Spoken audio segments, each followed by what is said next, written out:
Bible study with Srujan సేగ కార్యక్రమానికి స్వాగతం. ఈ కార్యక్రమంలో భాగంగా మనం మత్తయి శుభవార్తను గత కొద్ది రోజులుగా ధ్యానిస్తూ ఉన్నాము. ఇవాళ మనం 7వ అధ్యాయాన్ని ధ్యానించబోతూ ఉన్నాము. ఈ 7వ అధ్యాయంలో యేసుక్రీస్తు పలు అంశాల గురించి వివరించాడు. ప్రత్యేకించి మన ఆధ్యాత్మిక జీవనానికి అడ్డం వచ్చేటువంటి విషయాల గురించి మాట్లాడుతూ వాటికి జవాబులు ఇవ్వడాన్ని మనం చూస్తూ ఉన్నాము. అంతేకాకుండా 7వ అధ్యాయంలో మరొక ప్రత్యేకత ఉంది. ఇదంతా కూడా 5, 6, 7 ఈ 3 అధ్యాయాలు కూడా కొండ మీద చేసినటువంటి ప్రసంగంలో భాగమని మనం ఆల్రెడీ చెప్పుకున్నాము. అందులో 5వ అధ్యాయము 6వ అధ్యాయము ఒక ఎత్తు అయితే 7వ అధ్యాయం మరింత ఇంకొక కోణంలో ఉంటుంది అనే విషయాన్ని మనం అర్థం చేసుకోవాలి. అదేంటంటే 7వ అధ్యాయం అంతా కూడా సాధారణ ప్రజలతో పాటుగా అక్కడ ఉండేటువంటి ధర్మశాస్త్ర ఉపదేశకులు అయితేనేమి, పరిసయ్యులు, శాస్త్రులు ఇలాంటి వారిని ప్రత్యేకంగా ఉద్దేశిస్తూ ఈ 7వ అధ్యాయంలోని పలు అంశాలను యేసుక్రీస్తు వివరించాడు. అంటే ఇవన్నీ సాధారణ ప్రజలకు కూడా వర్తిస్తాయి. అట్ ది సేమ్ టైం ఈ ధర్మశాస్త్ర ఉపదేశకులు ఎవరైతే ఉన్నారో లేదా బోధకులు అనేవారు ఎవరైతే ఉన్నారో, ఫర్ ఎగ్జాంపుల్ సృజన అనేవాడు ఇప్పుడు మీకు చెప్తూ ఉన్నాడంటే ఒక బోధకుడి స్థాయిలో ఉన్నాడు, లేదా ఇతర ఫాదర్లు ఉంటారు, పాస్టర్లు ఉంటారు. సో ప్రత్యేకించి వీరికి ఈ సెక్షన్కి యేసుక్రీస్తు ఈ విషయాలను కూడా బోధిస్తూ ఉన్నాడు అనే విషయాన్ని మనం గుర్తించాలి. ఇక 7వ అధ్యాయం ప్రారంభ వచనాలను మనం చూసినట్లయితే 1వ వచనం నుంచి 6వ వచనం వరకు కూడా తీర్పు అనేటువంటి అంశం గురించి మాట్లాడాడు. తీర్పు అనగానే మనకు ఒక విషయం గుర్తొస్తూ ఉంటుంది. ఇప్పుడు ప్రత్యేకించి ఈ సోషల్ మీడియా అనేది చాలా ఎక్కువగా మారిపోయినటువంటి ఈ రోజుల్లో ఏదన్నా ఒక వ్యక్తి తప్పు చేశాడు అని అనిపించగానే వెంటనే మనము ఆ వ్యక్తి మీద నిందలేయడానికి ట్రై చేస్తాము. బట్ పోలీసులు అదంతా కూడా సేకరించి వివరాలంతా సేకరించి అసలు అల్టిమేట్గా జరిగింది ఏంటి అని తేల్చేసరికి అక్కడ తప్పు ఆ వ్యక్తిది కాదు ఇంకో వ్యక్తిది అని తేలేటువంటి పరిస్థితులు ఈ రోజుల్లో కనిపిస్తున్నాయి. అంటే ఇన్స్టంట్గా తీర్పులు ఇచ్చేయడానికి ఈ రోజుల్లో మనం అలవాటు పడిపోయాం. ఈవెన్ ఏదైనా నేరాలు జరిగినప్పుడు కూడా మనం వెంటనే ఏమంటామంటే వాళ్ళని ఎన్కౌంటర్ చేసేయాలి, వాళ్ళని చంపేయాలి అని అంటాం. అయితే దాని వెనుక ఉన్నటువంటి వాస్తవాలు ఏంటి, బ్యాక్గ్రౌండ్ డీటెయిల్స్ ఏంటి అనేది మనం పెద్దగా పట్టించుకోము. కేవలం మన మనోభావాల ఆధారంగా, మనలో ఉన్నటువంటి ఎమోషన్స్ ఆధారంగా తీర్పులు అనేవి రావాలని కోరుకుంటాం. ఇట్లాంటి ఒక అంశాన్ని యేసుక్రీస్తు ఆ రోజుల్లో టచ్ చేస్తూ ఉన్నాడు. ఈ పరిసయ్యులు, శాస్త్రులు అనే వాళ్ళు ఉన్నారు. వాళ్ళు ఏం చేసేవాళ్ళు అంటే ఆ రోజుల్లో ఇప్పుడు ఈ రోజుల్లో సోషల్ మీడియా ఎలాంటి పని అయితే చేస్తుందో ఆ రోజు వీళ్ళు కూడా అట్లాగే ఉండేవాళ్ళు అనమాట. వాళ్ళు ఏంటంటే ఏదైనా ఒక తప్పు చేస్తున్నారు, లేదా ప్రజలు ఈ తప్పులో పడిపోయారు, లేదా ఒక వ్యక్తి ఈ తప్పులో పడ్డాడు, అది బహిరంగంగా తెలిసింది బయటికి అనగానే ఆ వ్యక్తిని అప్పుడు ఉన్నటువంటి చట్టాల ప్రకారం శిక్షించడానికి ముందుకొచ్చేవారు. ఈ రోజుల్లో మనం చూస్తే క్షమాపణ లేదా ఇతరులను క్షమించడం అనేది ఈ రోజుల్లో ఒక ఏమంటాము మంచి అభివృద్ధి చెందిన సమాజం యొక్క గుణంగా చూస్తున్నాము. ఆ రోజుల్లో ఏంటంటే ఎంత ఎక్కువగా ఎంత ఫాస్ట్గా శిక్షలు విధిస్తే అంత గొప్ప సమాజం లేదా అంత గొప్ప వ్యక్తులు అని భావించేటువంటి రోజులు అవి. సో అప్పట్లో వాళ్ళు పరిసయ్యులు, శాస్త్రులు ఏం చేసేవాళ్ళంటే ఏదైనా నేరం జరిగినప్పుడు వెంటనే వాళ్ళ మీద తీర్పులు ఇచ్చేయడానికి రెడీగా ఉంటారు. సో ఆ నేపథ్యంలో అలాంటి వారిని ఉద్దేశించి యేసుక్రీస్తు అంటూ ఉన్నాడు, పరులను గురించి మీరు తీర్పు చేయవద్దు, అప్పుడు మిమ్మల్ని గురించి కూడా అట్లే తీర్పు చేయబడును. ఎందుకనగా మీరు పరులను గురించి తీర్పు చేసినట్లే మీకును తీర్పు చెప్పబడును. మీరు ఏ కొలతతో కొలిచేదరో ఆ కొలతతోనే మీకు కొలవబడును అంటున్నాడు. అంటే ఇక్కడ ఇండైరెక్ట్గా వాళ్ళకు ఒక వార్నింగ్ ఇస్తున్నాడు. ఏమని? ఇదిగో మీరు ఏదైనా తప్పు జరిగినప్పుడు పరిగెత్తుకుంటూ వెళ్ళి తీర్పులు ఇచ్చేయడానికి మీరు రెడీగా ఉన్నారు. మీరు అదే విషయంలో అక్కడ మీరు కూడా గుర్తుపెట్టుకోండి. అదేంటంటే మీరు ఏదైనా తప్పు చేసినటువంటి రోజు రాకపోదు. సో ఆ తప్పు చేసిన రోజు వారికి మీరు ఏ కొలతతో అయితే కొలిచారో, అంటే ఫర్ ఎగ్జాంపుల్ వాడు తప్పు చేసినప్పుడు వాడు కాలు తీసేశారనుకోండి, రేపు నువ్వు తప్పు చేసినప్పుడు నీకు కూడా అదే కాలు తీసివేయబడుతుంది. అంటే అదే కొలత నీకు కూడా ఇవ్వబడుతుంది. వాళ్ళకి ఎంతైతే శిక్ష నువ్వు అమలు చేసావో అదే స్థాయిలో నీకు శిక్ష అనేది ఇవ్వబడుతుంది. నీ కంటిలోని దూలాన్ని గుర్తించకుండా నీ సహోదరుని కంటిలోనే నలుసును ఎందుకు వేలెత్తి చూపుతావు? అంటే యేసుక్రీస్తు ఏమంటున్నాడంటే ఇక్కడ నీ కంట్లో ముందు ఒక పెద్ద దూలం ఉంది. అంటే ఎదుటి వాడి కంట్లో చిన్న నలుసు ఉంటే నీ కంట్లో పెద్ద దూలం ఉంది. దూలం అంటే ఏంటి? సాధారణంగా పెద్ద మొద్దు. అంటే నువ్వు ఎదుటి వాడి తప్పును ఎత్తి చూపిస్తున్నావు. ఒకరి తప్పును నువ్వు ఎత్తి చూపించేటప్పుడు ఇంకో 4 వేళ్ళు నీ వైపు చూపిస్తుంటే 1 వేలు మాత్రమే ఎదుటి వ్యక్తి వైపు చూపిస్తూ ఉంది. అంటే ఎక్కువ తప్పులు ఆల్రెడీ నీలో ఉన్నాయి. నీలో తప్పులను ఉంచుకొని ఎదుటి వారిలో నువ్వు ఏ విధంగా తప్పులను వెతకగలవు అనేటువంటి విషయాన్ని యేసుక్రీస్తు ఇక్కడ రైజ్ చేస్తూ ఉన్నాడు. ఇంకా అంటూ ఉన్నాడు, నీ కంటిలోని నలుసును తీసివేయనిమ్ము అని సోదరుని నీవెట్లు అడుగుతావు? నీ కంటిలో ఆల్రెడీ దూలం ఉన్నది కదా అంటున్నాడు. అంటే నువ్వు కూడా ఒకవైపు తప్పులు చేస్తూ ఉన్నావు. నువ్వు తప్పులు చేస్తూ కూడా ఇతరుల మీద తీర్పులు ఇవ్వడానికి వెళ్ళిపోతూ ఉన్నావు, ఇది కరెక్ట్ కాదు అనేటువంటి విషయాన్ని యేసుక్రీస్తు ఇక్కడ స్పష్టం చేస్తున్నాడు. దీని వెనుక ఉన్నటువంటి ఒక బ్యాక్గ్రౌండ్ డీటెయిల్స్ని కూడా మనం తెలుసుకోవాలి. అదేంటంటే ఆ రోజుల్లో ఇజ్రాయెల్ సమాజంలో 72 మందితో కలిపి ఒక సన్హెడ్రిన్ సభ అనేది ఉండేది. ఆ సన్హెడ్రిన్ సభ అంటే ఆల్మోస్ట్ ఇప్పుడు మన సుప్రీంకోర్టు ఏ విధంగా అయితే విధులు నిర్వహిస్తూ ఉందో ఆ రోజుల్లో సన్హెడ్రిన్ సభ అనేది న్యాయ విధులు నెరవేర్చేది అనమాట. అంటే ఎవరైనా తప్పులు చేసినప్పుడు దేశ స్థాయిలోకి ఆ విచారణ అనేది వెళ్ళినప్పుడు వాళ్ళు తీర్పులు ఇచ్చేవాళ్ళు.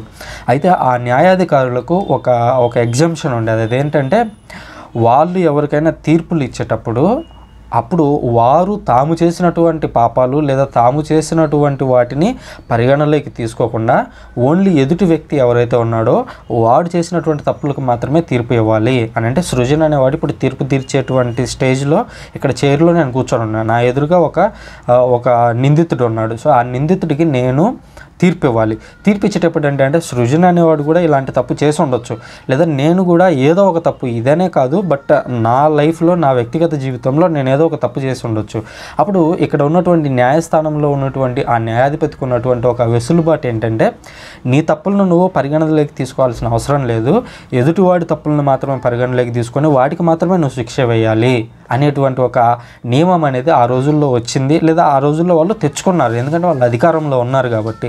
సో అందుకని ఆ నేపథ్యంలో యేసుక్రీస్తు వారిని ఉటంకిస్తూ అంటున్నాడు, ఇదిగో మీ పాపాలనేమో మీరు కప్పిపుచ్చుకుంటున్నారు, మీ తప్పులను మీరు హైడ్ చేసుకుంటూ ఇతరులు చేసినటువంటి తప్పులను మాత్రం ఎత్తి చూపుతున్నారు.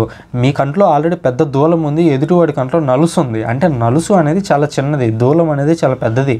అంటే ఎదుటివాడు చేసింది చాలా చిన్న తప్పు, నువ్వు చేసింది చాలా పెద్ద తప్పు, కానీ నీ వాటిని నువ్వు హైడ్ చేసుకొని అధికారంలో ఉన్నావు కాబట్టి ఎదుటి వ్యక్తి యొక్క తప్పులను నువ్వు హైలైట్ చేసి అతన్ని శిక్షించాలని చూస్తున్నావు. సో ఇట్లాంటి వాటిని నువ్వు చేయడానికి ప్రయత్నించొద్దు అని చెబుతూ, కపట భక్తుడా ముందుగా నీలో ఉన్నటువంటి దూలాన్ని తీసేయి అని అంటున్నాడు. అప్పుడే నీకు ఎదుటివాడి కంట్లో ఉన్నటువంటి చిన్న నలుసు అనేది కనిపిస్తూ ఉంటుంది అనేటువంటి విషయాన్ని యేసుక్రీస్తు ఇక్కడ స్పష్టం చేస్తున్నాడు. ఇక్కడ కపట భక్తుడా, హిపోక్రైట్ అనేటువంటి మాటను ఉపయోగించాడు. అసలు ఈ కపట భక్తుడా అనేది ఇదేమి కొత్త పదం కాదు, లేదా యేసుక్రీస్తు ఇన్వెంట్ చేసినటువంటి పదం కాదు. ఆ రోజుల్లో ఆల్రెడీ ఇజ్రాయెల్ సమాజంలో ఉన్నటువంటి అధికార వర్గంలో ఈ మాట ఆల్రెడీ ప్రచారంలో ఉండేది. అదేంటంటే తోరాని బోధించేటువంటి టీచర్స్ ఆ రోజుల్లో చాలామంది ఉండేవాళ్ళు, రబ్బీలు, ధర్మశాస్త్రోపదేశకులు, వీళ్ళందరూ కూడా ఉండేవాళ్ళు. వాళ్ళు దేవుని యొక్క వాక్యాన్ని బోధించేటువంటి దాంట్లో 2 రకాలుగా ఉండేవాళ్ళు. ఒకటేంటంటే దేవుని వాక్యం ఎలా ఉందో, దేవుడు ఏదైతే దేవుని యొక్క గుణాలను వెల్లడిస్తూ ఆయన ఆజ్ఞలను జారీ చేశాడో ఆ ఆజ్ఞల ప్రకారం నడుచుకునేవారు ఒకరైతే, దేవుని యొక్క మార్గాలను వక్రీకరించి తమకు అనుకూలంగా చెప్పేటువంటి వ్యక్తులు ఇంకోవైపు ఉండేవాళ్ళు. సో ఈ 2 విభాగాల్లో మొదటి విభాగం ఎవరైతే మంచి వాళ్ళు ఉన్నారో వాళ్ళు ఈ 2వ విభాగాన్ని ఈ విధంగా హిపోక్రైట్ అని పిలిచేవాళ్ళు, అంటే కపట భక్తుడా అని పిలిచేవాళ్ళు. ఎందుకంటే వీళ్ళు తాము చేసేటువంటి తప్పులను పరిగణలోకి తీసుకోకుండా ఇతరులని హింసించడానికి ముందుకెళ్తున్నారు అనేటువంటి భావన ఆ రోజుల్లో ఉన్నటువంటి మంచి బోధకుల్లో కూడా ఉండేది. సో ఆ విషయాన్నే యేసుక్రీస్తు ఇక్కడ స్పష్టం చేస్తున్నాడు. ఏమంటున్నాడంటే పవిత్రమైన దానిని కుక్కల పాలు చేయవలదు, వెలగల ముత్యములను పందులకు పారవేయవలదు, అవి కాళ్ళతో తొక్కి నీపైబడి నిన్ను చీల్చివేయును. ఇది మనకు చదవగానే ఏంటి అసలు ఈ కుక్కలేంటి పందులేంటి అనేది మనకు కొంచెం కన్ఫ్యూజన్ లాగా అనిపిస్తుంటుంది. బట్ ఇది ఆ రోజుల్లో ఉన్నటువంటి ఒక సామెత. ఇప్పుడు మన ఇండియాలో మనం చూసినట్లయితే కుక్క కాటుకు చెప్పు దెబ్బ అంటాం, కుక్క కాటేస్తే చెప్పుతో కొట్టాలి అని అర్థం కాదు కదా అది. సో అది ఒక సామెత, దాని వెనుక ఉన్నటువంటి అర్థం వేరు. అట్లాగే ఇది యూదుల్లో ఉన్నటువంటి ఒక సామెత. ఆ సామెత పవిత్రమైన దాన్ని కుక్కల పాలు చేయవద్దు, అలాగే వెలగల ముత్యాలను పందులకు వేయొద్దు. ఎందుకంటే వాటి విలువ అనేది, ఇప్పుడు పవిత్రమైనది అనేది ఏదైనా ఉంది అని అంటే దాని విలువ కుక్కకి తెలియదు. అట్లాగే ఇంకా వెలగల ముత్యాలను, ఇప్పుడు ముత్యాలను తీసుకొని వెళ్ళి పంది ముందు వేసాం అనుకోండి, ఏమవుతుంది, పందికి దాని వాల్యూ తెలియదు కాబట్టి వాటిని తొక్కేస్తుంది, బురదలో దాంతోపాటుగా అవి మునిగిపోతాయి. ఇక్కడ ఈ విషయాన్ని ఇండైరెక్ట్గా ధర్మశాస్త్రం అనేటువంటి ఉద్దేశంతో యేసుక్రీస్తు మాట్లాడుతున్నాడు. ఇక్కడ పవిత్రమైన దానిని అనేది ధర్మశాస్త్రంగా ఆ రోజుల్లో ఈ సామెతను వాడేవారు. ఈ సామెత బ్యాక్గ్రౌండ్లో ఉన్నటువంటి ఒరిజినల్ అర్థం ఏంటంటే ధర్మశాస్త్రము లేదా పాత నిబంధన. సో ఈ ధర్మశాస్త్రాన్ని కుక్కల పాలు చేయవద్దు. కుక్కల పాలు అని అంటే ఇక్కడ యూదుల్లో ఉండేటువంటి వారిని ఈ కుక్కలు అని పిలిచేటువంటి సామెత ఉండేది. ఇప్పుడు సాధారణంగా కుక్క అంత విశ్వాసం ఉంది వీడికి అని అంటాం. అంటే అది అవమానించడం కాదు, కుక్కతో పోల్చడం అంటే అది అవమానించడం కాదు. కుక్క అంత విశ్వాసం ఉంది అని అంటే చాలా గొప్ప, అది ఒక గొప్ప మంచి పని అనేది మనలో ఉన్నటువంటి భావం. అలాగే ఇక్కడ పవిత్రమైన దాన్ని కుక్కల పాలు చేయవద్దు. ఇప్పుడు ధర్మశాస్త్రం అనేదాన్ని కుక్కల పాలు చేయొద్దు అంటే లిటరల్గా ఏదో డాగ్స్ ముందుకు తీసుకెళ్ళటం కాదు. కుక్కలు అని అంటే ఆ రోజుల్లో యూదుల్లో ఎవరైనా సరే, ఇప్పుడు సృజన్ అనేవాడు ఒక వ్యక్తి ఉన్నాడు, ఇంకొక వ్యక్తి ఎక్స్ అనేటువంటి వ్యక్తి ఉన్నాడు. నా దగ్గర ఉన్నటువంటి సీక్రెట్స్ని తీసుకొని వెళ్ళి ఇంకొక వ్యక్తికి చెప్పేవాళ్ళని ఆ రోజుల్లో అప్పటి సమాజంలో కుక్కలు అని పిలిచేవాళ్ళు. ఇప్పుడు మనం గూఢచారులు అంటాం చూడండి. సో ఆ విధంగా వాళ్ళు వెక్కిరించడానికి కుక్కలు అనే విధంగా వాడేవాళ్ళు. ఇక్కడ ధర్మశాస్త్రాన్ని యేసుక్రీస్తు ఆ ఉద్దేశంతో వాడుతున్నారు. ఇప్పుడు ధర్మశాస్త్రం అనేది మీ చేతుల్లో ఉంది, బోధకులుగా మీరు ఉన్నారు. మీరు బోధకులుగా ఉన్నప్పుడు మీరు బోధించాలి, వాస్తవం ఏమిటో బోధించాలి. అలా బోధించకుండా దాంట్లో ఉన్నటువంటి అసలు విషయాన్ని హైడ్ చేసి వేరే విషయాన్ని చెబుతూ ఉన్నారు. అంటే ఈ ధర్మశాస్త్రం అనేది ఇక్కడ కుక్కల పాలవుతుంది.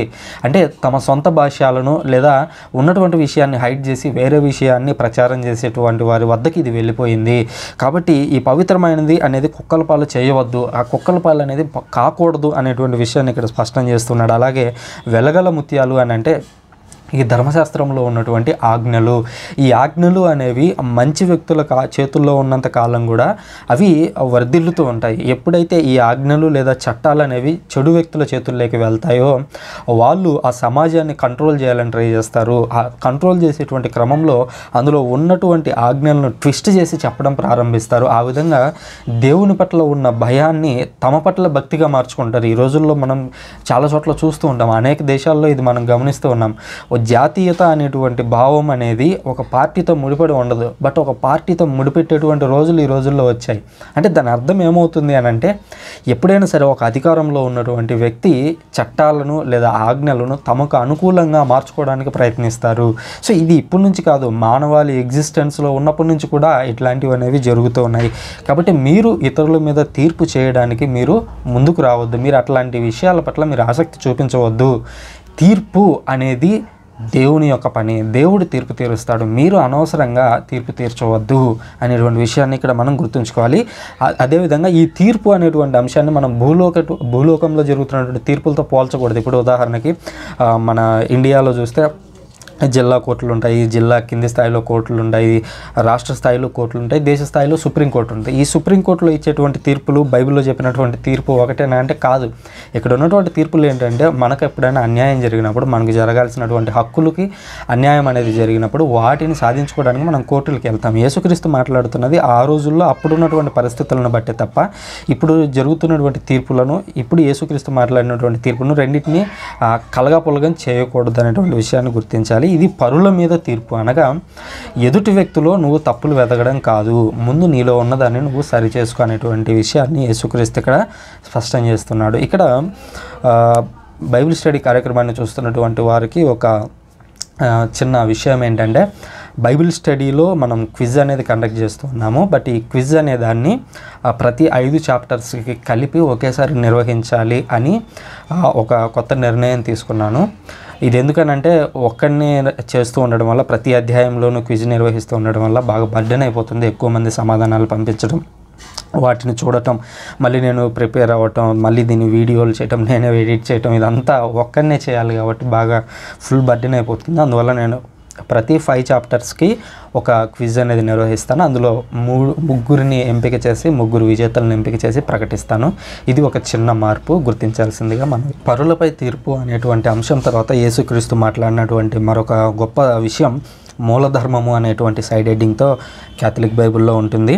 ఇందులో 7వ వచనం చాలా ఫేమస్. ఇది దాదాపు అందరు క్రిస్టియన్స్కి నోట్ అయి ఉంటుంది. అదేంటంటే, అడుగుడి మీకు వసగబడును, వెదకుడు మీకు దొరకును, తట్టుడి మీకు తెరవబడును, ఏలైనా అడిగిన ప్రతివానికి లభించును, వెతికిన ప్రతివానికి దొరకును, తట్టిన ప్రతివానికి తెరవబడును అనేటువంటి మాట మన క్రిస్టియన్ సమాజంలో చాలా ఫేమస్ అనమాట. అంటే అడుగుడి మీకు వసగబడును అనగానే మన వాళ్ళు ఇంకా అసలు ఈ మాటను చూసి రెచ్చిపోతుంటారంటే, మేబీ బోధకులు కూడా ఒక రాంగ్ టీచింగ్ని జనాల్లోకి తీసుకెళ్ళారు. అదేంటంటే అడుగుడి మీకు ఇవ్వబడును అని దేవుడు అన్నాడని, మీరు ఏమైనా అడగండి, మీరు ఎంత పెద్ద కోరికలైనా అడగండి, దేవుడు తీర్చేస్తాడు అన్నట్లుగా చెప్తూ ఉంటారు. బట్ ఈ వచనంలో ఉన్నటువంటి అర్థాలు రెండు రకాలుగా వ్యాఖ్యానించవచ్చు. అందులో బోధకులు కేవలం ఒకదాన్ని మాత్రమే చెప్పి ఇంకో దాన్ని హైడ్ చేస్తూ ఉన్నారు. అందువల్ల మనం ఏది పడితే అది కోరుతూ ఉంటాం దేవుణ్ణి, మన స్తోమతకు మించి, మన ఆశయాలకు మించినటువంటివి దేవుణ్ణి అడుగుతూ ఉంటాము. ఉదాహరణకి ఇప్పుడు నేను హైదరాబాద్లో ఉన్నాను. సో హైదరాబాద్కి దేవుడా సముద్రాన్ని తీసుకొనిరా, ఎందుకంటే అడుగుడి మీకు వసగుబడున్నాను నువ్వు బైబిల్లో అన్నావు కదా, సో నేను అడుగుతున్నాను, నువ్వు నాకు వసగు, అదేంటంటే హైదరాబాద్కి సముద్రం తీసుకొనిరా అంటే పాజిబుల్ అవుతుందా? అవ్వదు. సో ఇట్లాంటి కొన్ని పాజిబుల్ అయ్యేటువంటి విషయాలను మాత్రమే మనం దేవుణ్ణి అడగాలి. కొన్నిసార్లు దేవుడు అనుకుంటే ఆయన ఇంపాసిబుల్ అనిపించిన వాటిని కూడా చేస్తాడు. బట్ అది ఆయన చిత్తం, అంతే తప్ప అడుగుడి మీకు వసగబడును అన్నాడు కదా, వెదకుడి మీకు దొరుకును అన్నాడు కాబట్టి అడవుల్లోకి వెళ్ళిపోయి ఇల్లు గురించి అడవుల్లో వెతికితే దొరుకుతుందా? ఇల్లు అనేది గ్రామాల్లో ఉంటుంది, పట్టణాల్లో ఉంటుంది. మీరు అడవుల్లోకి వెళ్ళిపోయి, కారడవుల్లోకి వెళ్ళిపోయి నాకు ఇక్కడ ఒక ఇల్లు కనిపించాలని వెతికితే అక్కడ దొరకదు. అలాగే తట్టుడి మీకు తెరవబడును అంటే ఆ ఇంట్లో ఎవరో ఒక వ్యక్తి ఉంటే మీరు డోర్ తడితే లోపల ఉన్న వ్యక్తి వచ్చి తీస్తాడు. లోపల ఒక వ్యక్తి లేనప్పుడు మీరు ఎంతసేపు అక్కడ కూర్చొని తలుపు తట్టినా కూడా ప్రయోజనం ఉండదు. కాబట్టి అడుగుడి మీకు వసగబడును అనేటువంటి 7వ వచనాన్ని బట్టి మీరు ప్రతిదాన్ని కూడా లోతుగా ఆలోచించి దేవుడు అనుకున్నవన్నీ ఇస్తాడు, అడిగినవన్నీ ఇస్తాడు అనేటువంటి భావనలోకి వెళ్ళొద్దు. ఇది ఆ రోజుల్లో ఆ నేపథ్యంలో ఆలోచించాలి. అదేంటంటే యేసుక్రీస్తు ఏ అంశాల గురించి మాట్లాడుతున్నాడు అంటే, మనం 5వ అధ్యాయం నుంచి ప్రారంభించి చూసినట్లయితే యేసుక్రీస్తు ఒక అంశాన్ని గురించి చెప్తున్నాడు. అదేంటంటే మీరు హృదయ పరివర్తన చెందండి, ఎందుకంటే పరలోక రాజ్యం సమీపించి ఉన్నది. అదే కాకుండా పరలోక జపం వచ్చేసరికి పరలోక ప్రార్థనలో కూడా యేసుక్రీస్తు ఏమని నేర్పిస్తాడు, మీ రాజ్యం వచ్చునుగాక అని అంటాడు. సో ఆ నేపథ్యంలో ఈ 5, 6, 7 అధ్యాయాలు చదువుకుంటూ వస్తే 7వ అధ్యాయంలో మనం అడుగుడి మీకు వసగబడును అంటే ఆ రోజుల్లో యేసుక్రీస్తు ఎదురుగా కూర్చొని ఈ మాటలు వింటున్నటువంటి యూదుడు ఏం ఆలోచిస్తాడో మనం కూడా అదే ఆలోచించాలి. ఆ రోజుల్లో యేసుక్రీస్తును మెస్సయ్యాగా భావించారు. మెస్సయ్య వచ్చాడు అని అంటే మాకు రాజ్యం రాబోతుంది, మాకు కింగ్డమ్ రాబోతూ ఉంది, మేము ఈ రోమన్ బానిసత్వం నుంచి విడిపోయి మేము ఒక స్వతంత్ర రాజ్యంగా అవతరిస్తాము అనేది యూదుల్లో ఉన్నటువంటి భావన. యేసుక్రీస్తు దాన్ని కూడా ఇండైరెక్ట్గా ఇక్కడ కోట్ చేస్తున్నారు. అడుగుడి మీకు ఇవ్వబడును అంటే అవునయ్యా, మీరందరూ ఒక రాజ్యం కోసం, ఒక స్వతంత్ర రాజ్యం కోసం మీరు వెయిట్ చేస్తున్నారు, ఆ విషయం నాకు తెలుసు. మీరు దేవుణ్ణి అడగండి, దేవుని రాజ్యం గురించి అడగండి. బట్ ఇక్కడ యేసుక్రీస్తు చెప్పేటువంటి రాజ్యం వేరు, యూదులు కోరుకునేటువంటి రాజ్యం వేరు. యేసుక్రీస్తు ఏమంటున్నాడంటే దేవుని రాజ్యం అనేది రావాలి, దేవుని రాజ్యంలో తేడాలు అనేవి ఉండకూడదు, చిన్న పెద్ద ధనిక పేద ఇట్లాంటి తేడాలు అనేవి ఉండకూడదు, సమన్యాయం అందరికీ అందాలి. ఇట్లాంటి భావనలతో కూడినటువంటి దేవుని రాజ్యాన్ని యేసుక్రీస్తు కాంక్షిస్తూ ఉంటే, ఆ రోజుల్లో ఉన్నటువంటి యూదులు కాంక్షించేది ఏంటంటే యేసుక్రీస్తు అనేటువంటి ఒక వ్యక్తి ద్వారా మాకు ఒక రాజు రావాలి, ఈ రాజు ఏం చేయాలంటే ప్రపంచ దేశాలన్నిటి మీద యుద్ధాలు చేసి యుద్ధాలన్నీ గెలిచి మా దేశం ఇతర దేశాలన్నింటినీ పరిపాలించాలి. ఇది యూదుల్లో ఉన్నటువంటి ఆలోచన. ఇక్కడ యేసుక్రీస్తు చెబుతున్నటువంటి కోణంలో నుంచే మనం ఆలోచించాలి, ఎందుకంటే యేసుక్రీస్తు మాటలు చెప్తూ ఉన్నాడు. ఆ విధంగా ఆలోచించినట్లయితే అడుగుడి మీకు వసగబడును, వెదకుడి మీకు దొరకను అంటే దేవుడు ఒక రకంగా పరలోక రాజ్యం గురించి చెప్తూ ఉన్నాడు, లేదా దేవుని రాజ్యం గురించి చెప్తున్నాడు. ఆ వచనాన్ని మనం పట్టుకొని అడుగుడి మీకు వసగబడును అన్నాడు కదా అని చెప్పి మనకి ఇష్టం వచ్చిందల్లా అడగకూడదు అనే విషయాన్ని గుర్తించాలి. యేసుక్రీస్తు అంటూ ఉన్నాడు, కుమారుడు రొట్టెని అడిగితే మీలో ఎవడైనా వాడికి రాయిని ఇస్తాడా? చేపని అడిగితే పాముని ఇస్తాడా? మీరంత చెడ్డవారైనా సరే మీ పిల్లలకు మంచి బహుమానాలు ఇచ్చుట మీకు తెలియను కదా, అట్లయితే పరలోకమందు ఉన్నటువంటి మీ తండ్రి అడిగిన వారికి ఇంకెట్టి మంచి బహుమానములు ఇచ్చిన ఊహింపుడు. యేసుక్రీస్తు ఎంత సింపుల్గా విషయాలను ఎక్స్ప్లెయిన్ చేస్తాడనడానికి ఇది ఒక ఉదాహరణ. ఇప్పుడు ఒక తండ్రి ఉన్నాడు, కుమారుడు ఉన్నాడు. కుమారుడు తండ్రి దగ్గరికి వచ్చి నాకు తినడానికి ఏదన్నా కావాలి, తినడానికి ఒక చాక్లెట్ కావాలని అడిగితే ఇదిగో చాక్లెట్ తీసుకో అని చాక్లెట్ కాగితం లోపల రాయి పెట్టి ఇవ్వడు కదా. సో అట్లా ఇక్కడ యేసుక్రీస్తు ఒక పోలిక పోలుస్తున్నాడు. ఎవరైనా సరే చేపను అడిగితే పాముని ఇవ్వడు కదా, అట్లాగే రొట్టెను అడిగితే రాయిని ఇవ్వడు కదా. సో మీ పిల్లలు ఒకవేళ చెడ్డవారైనా సరే వాళ్ళు ఏదైనా కావాలని అడిగినప్పుడు మీరు చెడ్డవి ఇవ్వలేరు తండ్రిగా. అట్లాంటిది దేవుడు ఇంకా చెడ్డవి ఎలా ఇవ్వగలడు? మీరు అడిగితే దేవుడు ఎప్పుడు కూడా మంచిదాన్నే ఇస్తాడు. ఒకవేళ ఈవెన్ ఇప్పుడు ఉదాహరణకి కుమారుడు అనేటువంటి వ్యక్తి ఏదన్నా ఒక తిరునాళ్ళలో వెళ్తూ ఉన్నాడు. తిరునాళ్ళలో చాలా బొమ్మలు ఉంటాయి. అక్కడ ఆ బొమ్మల్లో కొన్ని ప్రమాదకరమైనవి ఉంటాయి. అంటే ప్రమాదకరమైనవి ఇన్ ద సెన్స్ అవి షార్ప్గా ఉండడం కానీ, అది చెయ్యి లేదా కాలు ఏదన్నా తగిలితే బ్లేడ్ లాగా ఉండి కోసుకునేలాగా కొన్ని బొమ్మలు ఉండొచ్చు. ఈ ప్రొక్లైన్లు ఇట్లాంటి చిన్న చిన్న బొమ్మలు ఉంటాయి కదా, ఇట్లాంటివి. తండ్రి పిల్లాడికి అది కొనిచ్చేటప్పుడు పిల్లవాడు ఏమంటుంటాడని, నాకు ఆ ప్రొక్లైన్ అది చూడటానికి పెద్దగా ఉంది, సైజులో బాగుంది, నాకు అదే కావాలి అని అడుగుతుంటాడు. కానీ తండ్రి ఏమని ఆలోచిస్తాడు, ఇది నేను కొనివ్వడం పెద్ద విషయం కాదు, బట్ అది చూడటానికి ప్రమాదకరంగా ఉంది, రేపు వీడికి అది ఎక్కడన్నా సూదుల్లాగా ఉన్నాయి, అది ఎక్కడన్నా వీడికి గుచ్చుకుంటే ఏమవుతుందో అని దాన్ని కొనివ్వడు. పిల్లవాడు ఏడుస్తున్నా సరే దాని బదులు ఇంకోటి కొనిస్తాడు. అంటే పిల్లవాడు అంటే ప్రేమ లేదు అనేటువంటి అర్థం కాదు కదా అక్కడ. పిల్లవాడి మీద ప్రేమతోనే అది కొనివ్వట్లేదు, ఎందుకంటే అది కొనిస్తే వీడికి ఏమవుతుందో అనేటువంటి భయం ఆ తండ్రిలో ఉంటుంది.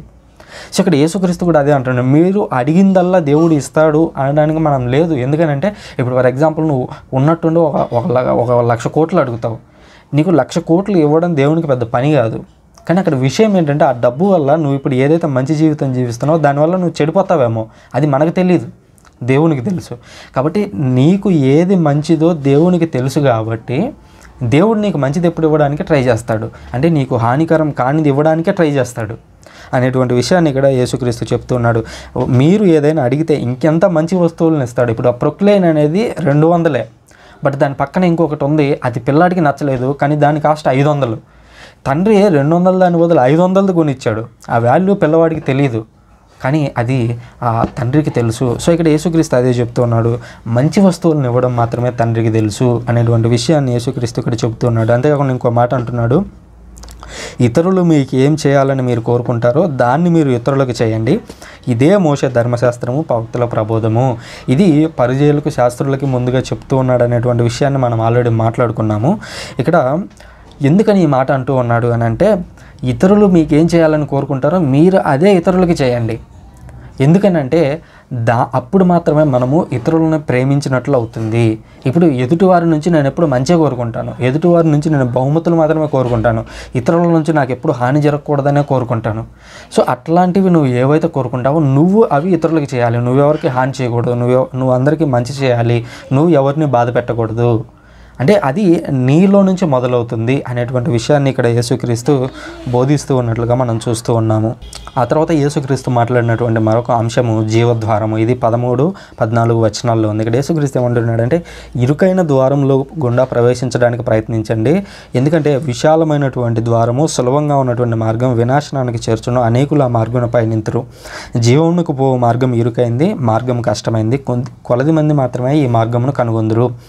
ఇది మనకు చదవగానే అర్థం కాదు, అసలు ఇరుకైన ద్వారం ఏంటి, విశాలమైనటువంటి ద్వారం ఏంటి అనేటువంటి డౌట్ మనకు వస్తూ ఉంటుంది. ఇది అర్థం కావాలంటే ఆ రోజుల్లో ఇజ్రాయెల్ పరిస్థితులు మనకు అర్థం కాలేదు, ఎందుకంటే బైబిల్ అంతా కూడా ఇజ్రాయెల్ నేపథ్యంలో రాసింది. నువ్వు ఇండియాలో కూర్చొని ఇండియా నేపథ్యంలో ఆలోచిస్తే ఇది అసలు అర్థం కాదు. సో ఇజ్రాయెల్ నేపథ్యంలో ఆలోచిస్తే ఇజ్రాయెల్కి యెరూషలేం అనేది ఒక పెద్ద పట్టణం. యెరూషలేం పట్టణానికి చుట్టూ ఫోర్ట్ అనేది ఉంటుంది, అంటే చుట్టూ ప్రహరీ గోడ అనేది ఉంటుంది. ఈ ప్రహరీ గోడకి ఆ రోజుల్లో 12 ద్వారాలు ఉండేవి. ఈ 12 ద్వారాల్లో కూడా కొన్ని ద్వారాలు పెద్దగా ఉండేవి, అంటే ఆ కోటలోకి ప్రవేశించే ద్వారాలు. సో అందులో కొన్ని పెద్దగా ఉండేవి, కొన్ని చిన్నగా ఉండేవి. సో ఇందులో కొన్ని పెద్దగా ఉన్నటువంటి ద్వారాలు అనేవి ఈ బెన్ హిన్నోము లోయ అనేది మీరు బైబిల్లో వినే ఉంటారు. సో అది మీరు ఈవెన్ యూట్యూబ్లో కానీ గూగుల్లో కూడా సెర్చ్ చేసి చూడవచ్చు. అటువైపు ఏంటంటే సాధారణంగా ఏమైనా మరణాలు ఎక్కువగా సంభవించినప్పుడు లేదా యుద్ధాలు ఏమైనా సంభవించినప్పుడు ఎక్కువ మంది మరణిస్తే వాటిని శవాలన్నింటిని తీసుకుని వెళ్ళి ఆ బెన్ హిన్నోమ్ అనేటువంటి లోయలో పడేసేవారు అనమాట. సో అక్కడికి వెళ్ళేటువంటి ద్వారం మాత్రం చాలా పెద్దగా ఉండేది. ఏదైతే యెరూషలేంలోకి ప్రవేశించడానికి ఉంటుందో, అంటే యెరూషలేంలోకి వచ్చేటువంటి ద్వారం గుండా ఎక్కువ మంది ప్రవేశిస్తూ ఉంటారు. సో ఆ ద్వారంలో చాలా చిన్నగా ఉంటుంది, ఎక్కువ మంది దాంట్లో గుండా ప్రవేశిస్తూ ఉన్నప్పుడు చాలా ఇరుకుగా అనిపిస్తూ ఉంటుంది. సో ఇప్పుడు ఆ నేపథ్యంలో నుంచి ఆలోచిస్తే ఇక్కడ ఏమంటున్నాడంటే యేసుక్రీస్తు, ఇరుకైన ద్వారంలోంచి ప్రవేశించండి, ఎందుకంటే విశాలమైనటువంటి ద్వారము వినాశనానికి చేరుస్తూ ఉంటుంది. చాలామంది ఈ రోజుల్లో మనం చూస్తూ ఉంటాము, ఒక 100 మంది కలిసి ఏదన్నా ఒక పని చేస్తున్నారంటే అది నిజంగా మంచి పనేమో అనేటువంటి భావనలో మనలో ఉంటామన్నమాట.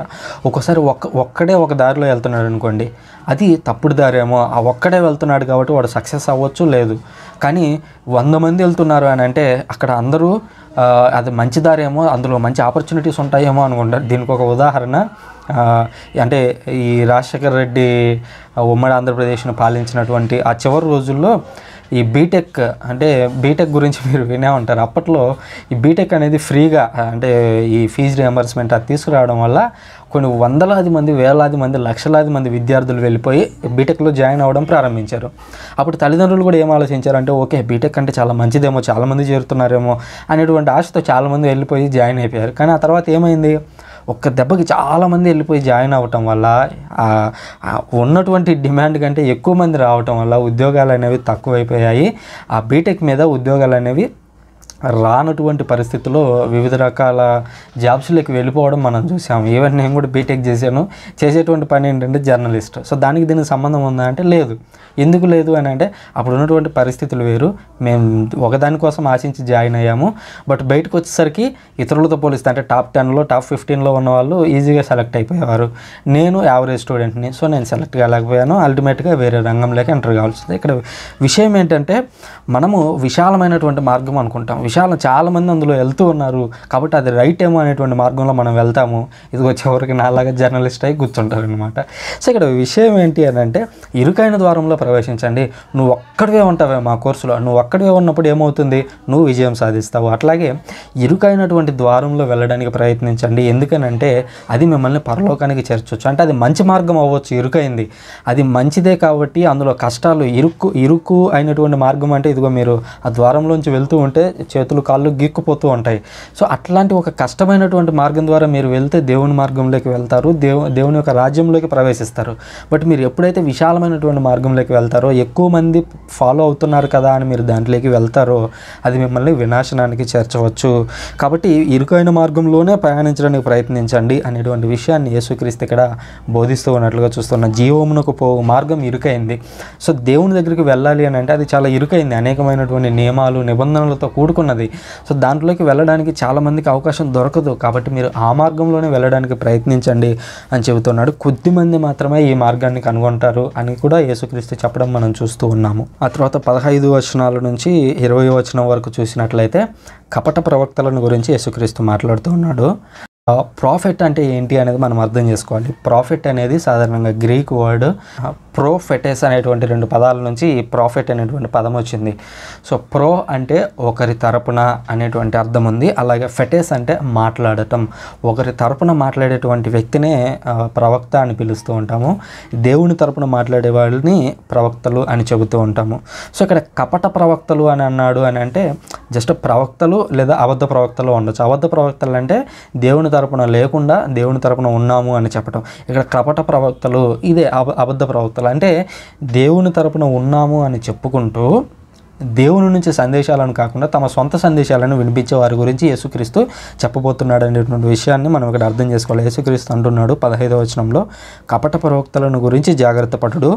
వారు లోపల క్రూరమైన తోడేళ్ళై ఉండి గొర్రెల చర్మం కప్పుకొని మీ వద్దకు వచ్చెదరు. వారి క్రియలను బట్టి మీరు వారు తెలుసుకొందురు అంటూ ఉన్నాడు. అంటే వీరు ఎలా ఉంటారు అని అంటే తోడేళ్ళు గొర్రెలు ఈ పోలిక బైబిల్లో చాలా చోట్ల మనం చూసినట్లయితే గొర్రెలు అనేటువంటి ఉదాహరణ చాలా ఎక్కువగా కనిపిస్తూ ఉంటుంది. ఈవెన్ యేసుక్రీస్తు కూడా క్రైస్తవులని గొర్రెలు అని పిలవడం చూస్తూ ఉన్నాము. మీరంతా నా గొర్రెలు అని అంటాడు. సో ఎందుకని దేవుడు గొర్రెలు అని వర్ణించాలి? డైరెక్ట్గా సింహాలు అని వర్ణించవచ్చు కదా. ఇదిగో నా బిడ్డలంతా సింహాలు అని అంటే మనకు కూడా చెప్పుకోవటానికి గర్వంగా ఉంటుంది కదా, మేము సింహాలము మేము పులులమని. ఎందుకని దేవుడు గొర్రెలతో పోల్చాడు అనేటువంటి అంటే అదొక అవమానకరమైనటువంటి పదంగా మనకు అనిపించవచ్చు. బట్ గొర్రెలు అనేవి సాధు జంతువులు. ఇప్పుడు ఈవెన్ కొన్నిసార్లు పొట్టేళ్ళు ఆ తర్వాత ఈ మేకపోతులు ఉంటాయి, ఇవి కూడా దాడి చేస్తాయేమో కానీ గొర్రెలు దాదాపుగా దాడి చేయలేవు. అంటే సాధు జంతువులు అవి. సో మనం కూడా సాధువులుగా ఉండాలి. యేసుక్రీస్తు ఈవెన్ మేకులు కొట్టేటప్పుడు కూడా వారి కోసం ప్రార్థించాడు. మేకులు కొట్టిన వారి కోసం కూడా ప్రార్థించాడు. సో అక్కడ యేసుక్రీస్తు అనుకుంటే వాళ్ళని శిక్షించవచ్చు లేదా వాళ్ళని దేవుణ్ణి కోరి వాళ్ళకి శిక్ష వచ్చేలాగా చేయొచ్చు. బట్ ఆయన అలా చేయలేదు. వారిని క్షమించండి అని చెప్పి తండ్రిని కోరాడు. అంటే మీరు సాధు గుణం కలిగి ఉండాలి. అదేవిధంగా గొర్రె అనేది ఎప్పుడు కూడా తన సొంత మార్గాన్ని తాను ఎన్నుకోలేదు. ఎప్పుడు కూడా కాపరి ముందుండి నడిపిస్తేనే ఆ గొర్రెకు దారి అనేది తెలుస్తుంది. అట్లాగే దేవుడు అనేటువంటి వ్యక్తి మనకు దారి చూపించాలి అనేటువంటి ఆ కోణంలో నుంచే దేవుడు మనల్ని గొర్రెలు అని వర్ణించాడు. అది నిజంగా గర్వపడాల్సిన అంశమే తప్ప ఎందుకని గొర్రెల్లాగా పోల్చాడు, తెలివి లేని వారిలాగా పోల్చాడు అనేది కాదు. మనం సాధువుగా ఉండాలి, సాధు గుణంతో ఉండాలి అనేది యేసుక్రీస్తు ఇండైరెక్ట్గా నేర్పిస్తున్నటువంటి అంశం మనం గుర్తు చేసుకోవాలి. ఇక్కడ తోడేళ్ళు గొర్రెలు అని పోలుస్తూ ఉన్నాడు. ఇక్కడ ఏంటంటే కొంతమంది తోడేళ్ళలాగా ఉంటారు. తోడేళ్ళు అంటే సాధారణంగా ఈ గొర్రెలకి థ్రెట్ అనమాట. తోడేళ్ళు వచ్చి గొర్రెల్ని చంపుకొని తింటూ ఉంటాయి. సో కొన్నిసార్లు ఏమవుతుందంటే ఈ తోడేళ్ళు అనేవి ఎలా ఉంటాయి అని అంటే గొర్రెల చర్మాలను కప్పుకొని వస్తే ఎలా ఉంటాయో ఆ విధంగా కొంతమంది బోధకులు మీ దగ్గరకు వస్తారు. అంటే చూడటానికి పైకి గొర్రెలాగా ఉంటారు, సాధువుల్లాగా ఉంటారు, వాళ్ళు మిమ్మల్ని ఏమీ అనరు, కానీ వారు మీ వద్దకు వచ్చి మీకు అబద్ధ బోధలను చెప్తారు. ఏదైతే దేవుడు చెప్పినటువంటి సందేశం ఉందో ఆ సందేశాన్ని కాకుండా వారి సొంత సందేశాలను అందించడానికి ప్రయత్నిస్తారు అనేటువంటి విషయాల గురించి చెప్తున్నాడు. ఇంకా అంటూ ఉన్నాడు, వారి క్రియలను బట్టి మీరు వారిని తెలుసుకుంటారు అంటూ ఉన్నాడు. అంటే వారు మీ దగ్గరికి వస్తారు, బాగానే ఉంది, బట్ తోడేలు యొక్క నిజమైనటువంటి క్రూరత్వం అనేది దాంట్లో ఎప్పుడూ ఉంటుంది. అది గొర్రె యొక్క తోలు కప్పుకొని వచ్చినంత మాత్రాన దాంట్లో ఉన్నటువంటి క్రూరత్వాన్ని అది విడిచిపెట్టలేదు. ఎప్పుడైతే రక్తం కనపడిందో వెంటనే దాన్ని నాకడానికి ట్రై చేస్తుంది, ఎప్పుడైతే గొర్రె కనపడిందో దాన్ని చంపడానికి ప్రయత్నిస్తూ ఉంటుంది. అట్లాగే అబద్ధ బోధకులు కూడా చూడటానికి పైకి చాలా సాధారణంగా ఉండొచ్చు, బట్ ఎప్పుడైతే అవకాశం వస్తుందో ఆ అవకాశాన్ని ఉపయోగించుకొని ప్రజలను దోచుకోవడానికి ప్రయత్నిస్తారు. కాబట్టి అటువంటి అబద్ధ ప్రవక్తలతో జాగ్రత్తగా ఉండండి. మంచి చెట్టు మంచి పండ్లను, చెడు చెట్టు చెడు పండ్లను ఇచ్చును. సో మంచి చెట్టు చెడు పండ్లను, చెడు చెట్టు మంచి పండ్లను ఇయ్యలేదు. ఇక్కడ యేసుక్రీస్తు సింపుల్ టర్మ్ తీసుకున్నాడు. ఏదంటే ఒక చెట్టు ఉంది, ఆ చెట్టుకు మంచి కాయలు కాస్తున్నాయి. ఇప్పుడు టౌన్లలో ఇది ఎంతవరకు ఉందో తెలియదు, కానీ మా పల్లెటూర్లలో ఉంటుంది. అదేంటంటే ఎండాకాలం వచ్చినప్పుడు మామిడికాయలు కాస్తూ ఉంటాయి అన్నమాట. మామిడికాయలు కాసేటప్పుడు కొన్ని రకాల చెట్లకి పుల్లటి కాయలు కాస్తుంటాయి, కొన్ని రకాల చెట్లకి తీయటి కాయలు కాస్తూ ఉంటాయి. చిన్నప్పటి నుంచి మేము ఆ చెట్ల చుట్టూ తిరిగాం కాబట్టి ఏ చెట్టుకి ఎలాంటి కాయలు ఉంటాయో మాకు తెలుసు. ఉదాహరణకి ఫర్ ఎగ్జాంపుల్ ఒక చెట్టు దగ్గర ఈరోజు తోటమాలి లేడు అని ఎవరైనా సందేశం అందించారనుకోండి, అప్పుడు చిన్నపిల్లలు వెళ్ళి దొంగతనం చేస్తాం. సో అది ఈ రోజుల్లో చేస్తున్నామని కాదు, చిన్నప్పుడు ఆ తోటలో ఉన్నటువంటి చెట్టు దగ్గర తోటమాలి లేడు అని మాకు విషయం తెలిసిందనుకో ఎవరో ఒకరి ద్వారా, పరిగెత్తుకుంటూ అక్కడికి వెళ్ళి రాళ్ళతో కొన్ని కాయలు కొట్టుకొని తెచ్చుకునే వాళ్ళం అనమాట. అప్పుడు ఏ చెట్టు అయితే అక్కడి వరకు వెళ్ళడానికి మమ్మల్ని ప్రోత్సహిస్తుందో ఆ చెట్టు దగ్గరికి వెళ్ళాలి. ఇప్పుడు పుల్లటి చెట్టు ఉంది, పుల్లటి చెట్టు దగ్గర అసలు తోటమాలి అనేవాడు ఎప్పుడూ ఉన్నాడు ఆ చెట్టు దగ్గర, ఎందుకంటే వాటిని ఎక్కువ మంది కొట్టుకోరు.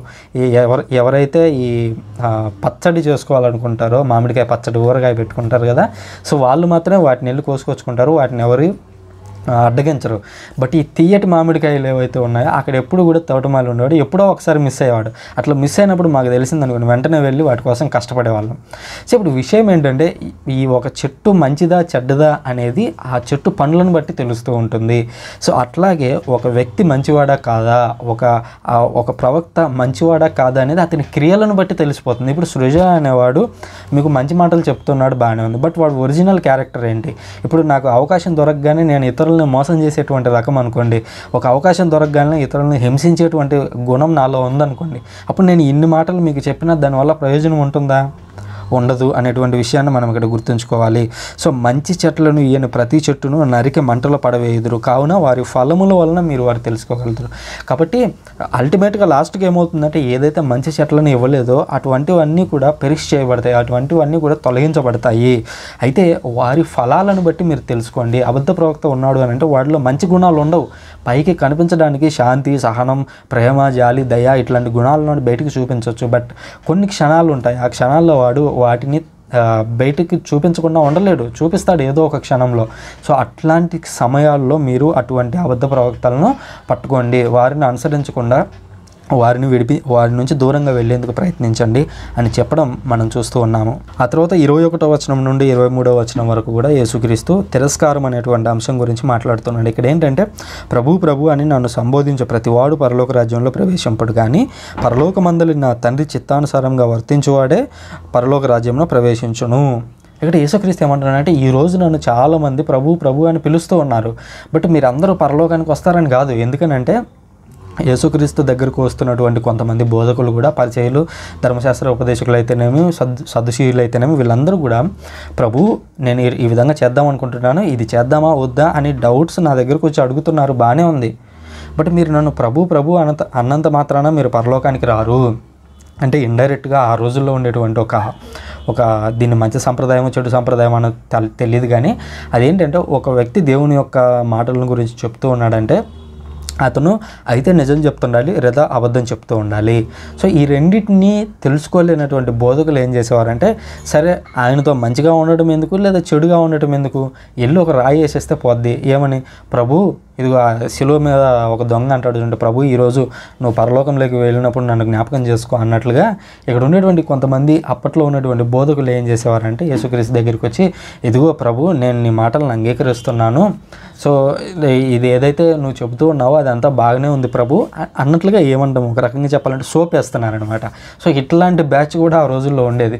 సో ఇప్పుడు యేసుక్రీస్తు ఏమంటున్నాడంటే, మీరు నన్ను ప్రభు ప్రభు అని పిలిచినంత మాత్రాన మీరు పరలోకానికి రారు, మీరు పరలోకంలో ఉన్నటువంటి నా తండ్రి చిత్తానుసారంగా ప్రవర్తించాలని. నా తండ్రి ఏమని అనుకున్నాడు, ఇదిగో నా కుమారుడిని నేను పంపిస్తున్నాను, నా కుమారుడిని నమ్మండి, ఇదిగో ఈయన యందు నేను ఆనందించుతున్నాను, ఈయన చెప్పేవన్నీ సత్యాలు అనేటువంటి విషయాన్ని యేసుక్రీస్తు దేవుడు యేసుక్రీస్తు గురించి బాప్తిస్మ సమయంలో చెప్పాడు. కాబట్టి యేసుక్రీస్తు చెప్పినటువంటి బోధనలన్నీ నువ్వు నమ్మాలి. సో ఈ విధంగా నువ్వు నా దగ్గరకు వచ్చి ఒక రాయి వేస్తే సరిపోద్ది అనుకుంటున్నావేమో, సో అట్లాంటివి నువ్వు చేయొద్దు అని యేసుక్రీస్తు చెప్పడం మనం చూస్తున్నాం.